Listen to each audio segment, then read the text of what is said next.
When we talk about healthcare, you may immediately think of human healthcare products, but there is another subset of the pharmaceutical sector that could be worth a look.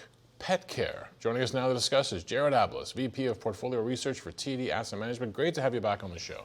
Thanks for having me back on. I think pets, interesting topic. Who doesn't love a puppy, right? I think there's now 60% of Canadian households that own a pet. So a lot of us are familiar with vet bills, and that money goes to somebody. I think the other reason that's interesting to talk about this is it's got a lot of hallmarkers of what I would call a very quality industry.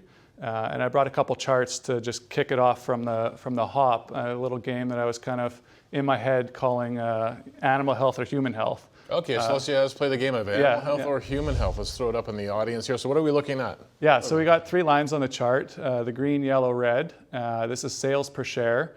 What you've got is one animal health company, which is the largest animal health pharmaceutical in the world. That's Zoetis, US-based.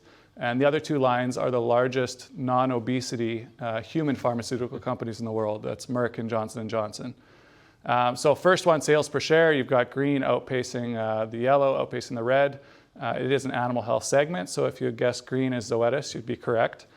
Two things to notice, obviously outgrowing over the last 5 years, sales per share, but also a more linear trend. And if you flip to the next chart as well, I've got return on assets here, same three companies, same three colors. You've got Zoetis in green, Merck in yellow, and Johnson & Johnson in red. Again, impressive for Zoetis out of animal health. You're generating the highest return on assets and the steadiest. All right, let's dig in a little bit deeper on this graph, this return on assets. Why are animal health companies managing to outstrip human healthcare companies in that space? Yeah, it's a great question. It's interesting specifically because Merck, the company that's in the yellow, they sell literally the largest drug in the world, full stop. It's a cancer drug, Keytruda. Next year expected to be $30 billion in sales from one product. The obvious question is, how do you get more efficient with your assets than that, $30 billion from one drug? And really, I'll give you the answer, I guess, in three folds. It's a consolidated market. Top four players have 65% of market share. What that means is there's very little patent risk in animal health. In human health, you've really got a treadmill where you work super hard to get an asset to market. You sell it for as long as you can, usually 10 to 12 years. Then your patent expires. A generics manufacturer comes in, reverse engineers the pill or the shot, sells it for pennies on the dollar, and collapses the profit pool.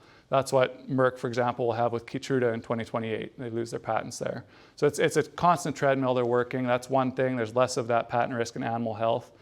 Second thing, it's a non-human, and I guess third thing as well, it's an out-of-pocket market. What that means is there's no insurance pressures leaning on you for cutting prices and things like that. And out of a non-human market, what that means is that there's no the degree of red tape, we'll call it, is much less in the development process.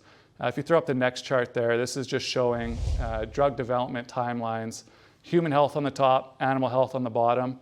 A lot to read. I'll just kind of walk you through it. Like you've got drug discovery on human health. It takes 3 to 5 years to discover a new molecule. That's the chemistry in the lab happening. Then you've got your preclinical testing. That's mice and rats. You do the testing. You file, you get to phase 1, then you run phase 2, phase 3. Those are all human trials. And then finally, you can file it and get it approved 12 to 15 years later. Animal health, much leaner process. You get through it in 6 to 8 years. And not only is it the timeline that's different, but in human health, if you work through drug discovery, preclinical testing, filing, you get to phase 1. On the chart, it looks like you're halfway through the battle, but actually at that point, you're still only 10% likely to get that drug approved. So it's very rigorous and not to the same degree in animal health. Much easier process. Okay, so that's return on assets and some of the fundamentals there. You also showed higher sales growth than human health. What are the drivers there? Yeah. Maybe I'll flip to the next chart here. I brought a couple here as well. The first factor is really growth in pets.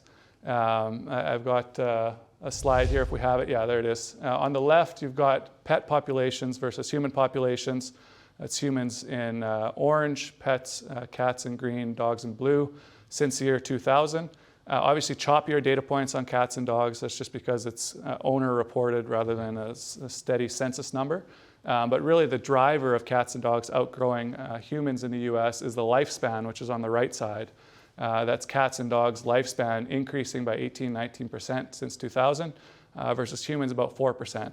That's like from 12 years to 14 years roughly for a cat or a dog. So very interesting. I think there's a couple drivers to that.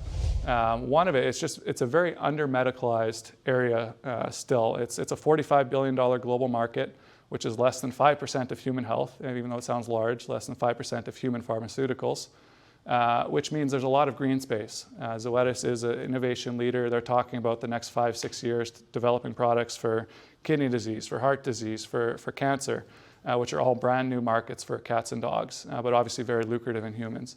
So that's kind of the white space that gives you upside runway.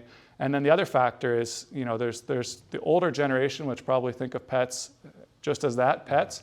But now half of pet owners are millennial and Gen Z, which much more tend to think of it as part of the family, willing to spend whatever it takes to keep them healthy. So all those factors kind of combine to drive above human health growth rates.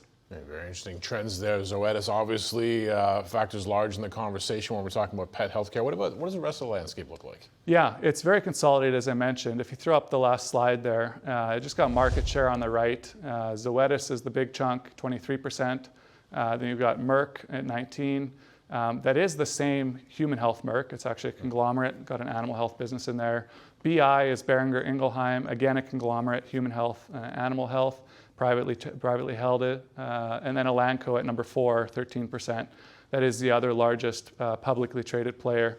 I've got some of the pure play charts on the left side, Zoetis, Elanco, and then a tail of others. I think the story here is there's a couple that have lagged. There's a couple that are kind of in the middle. That's pharma-like performance. And then at the top, you've got Zoetis. The reason it's been there and been able to hold that position is it's an innovator. It's led the market. I mentioned, the cancer and things that might be coming. It just did that 2 years ago, created a brand new market with osteoarthritis pain medicines for cats and dogs. And before that, it had done the first triple parasiticide, fleas, ticks, worms. So a lot of innovation, and this is a market with real brand power since it's consolidated, which means typically your first mover advantage does pay off. There is a flip side to the coin. Zoetis spun out of Pfizer in 2013. Elanco didn't spin out of Eli Lilly until 2018. So the longer you have on market, the more dedicated animal health research you can do, and the more interesting drugs that are coming to market. So there is competition coming, but generally a market where leaders should remain leaders. And I think maybe just last thing to put a bow on it, if I think of my overall pharmaceutical coverage, I think you've got large cap pharmaceuticals like the Merck and Johnson & Johnson, which are typically very defensive. In a hard landing scenario, they would be the ones that catch a bid. Then you've got a group of biotech stocks, which are generally unprofitable, very torquey to rates. So that's that kind of segment. And then you've got the more secular, obviously quarterly bumps along the way, but more secular stories. We've talked about obesity extensively. And I would also lump in the now, hopefully more well understood animal health. So the animal health obviously has a lot working in its favor. What would be the biggest risk for the space? You mentioned competition. What else could it be?